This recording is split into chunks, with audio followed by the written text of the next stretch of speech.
exemple, on pourrait imaginer une convention de citoyens sur le thème du chômage, sur la question de la création monétaire. Mais ce serait formidable.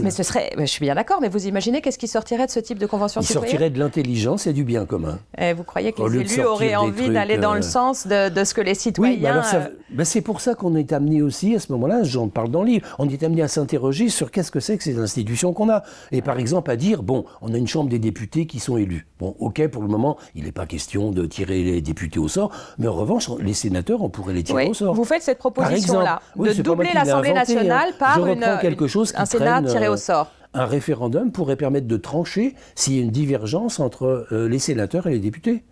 D'accord, mais un référendum dans des conditions d'information... très strictes. Oui, très strictes. Oui. Mais donc, en fait, tout ça, je veux dire, ne serait-ce que définir les conditions d'information dans lesquelles un référendum peut produire un résultat éclairé, ça aussi, il faudrait l'inscrire dans la Constitution. En fait, il faut reprendre de fond en comble toute la Constitution. Il faut une 6e République. Voilà. Le coup de 2005, quand même, avec le référendum, on ne va pas nous le refaire, hein. C'est un machin qu'on fait une fois par génération. Faites-le 3 fois dans l'année, les gens sont tous dans la rue. Vous n'employez jamais l'expression de la lutte des classes et derrière, il y a un horizon de violence, il me semble, dans votre proposition, qui est comme escamoté. Vous n'envisagez pas le fait que c'est un rapport de force très violent d'imposer de la démocratie à des classes dominantes qui n'y ont pas là-dedans parce que mon sujet, c'est de défendre une procédure.